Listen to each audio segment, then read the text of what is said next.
Isang kakaibang pangyayari ang nangyari sa West Philippine Sea na kung saan ang puli na China ay tila baga natatakot na sa bansang Pilipinas dahil halos hindi na makalapit ang mga Chinese vessel sa ating teritoryo.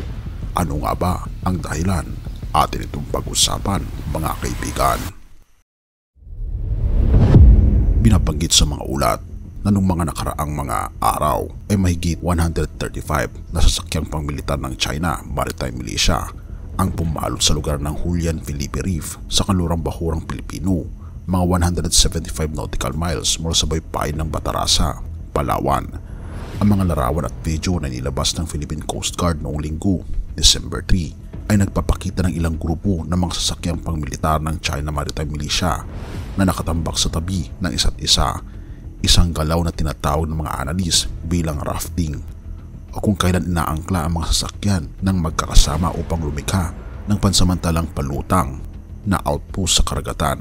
Ito ay tinuturing na bahagi ng gray zone tactics o mga aksyon na hindi umaabot sa armadong labanan na ginagamit ng China sa pagsusumikap na maghari sa South China Sea. Bilang tugon, nagpadala naman ang Pilipinas ng dalawang barkong may habang 44 meters, ang BRP Cabra at BRP Sindangan, noong Sabado, December 2 upang magpatrolya sa lugar. At dahil dito, mga kaibigan, ay unti-unting nag-atrasan ang mga Chinese vessels dahil sa lakas ng puwersa ng ating bansa.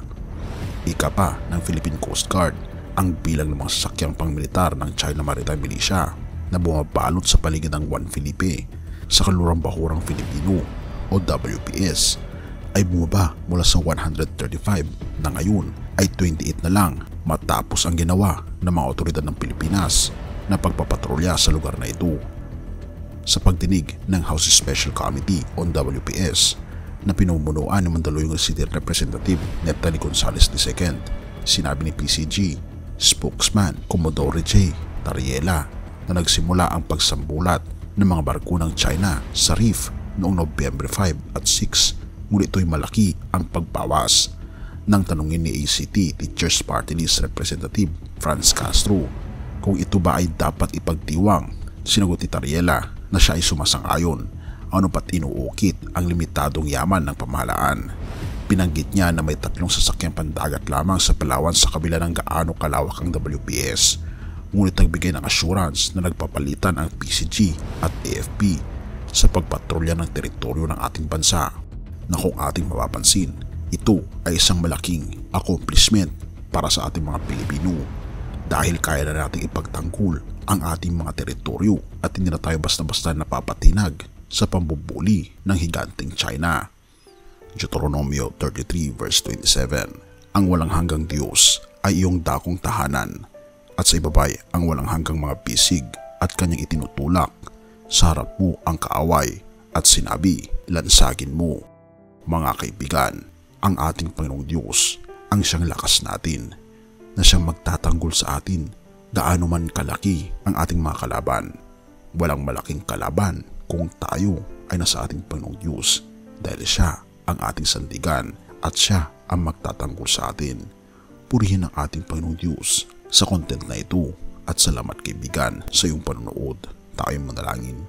Ama naming banal, mga Panginoon naming Diyos, kami po'y lubos nagpapasalamat dahil wala pong malaking problema o anumang mga pagsubok sa buhay dahil meron po kaming malaking Diyos na higit na malaki sa sinumang kaaway po namin o anumang pagsubok sa aming buhay.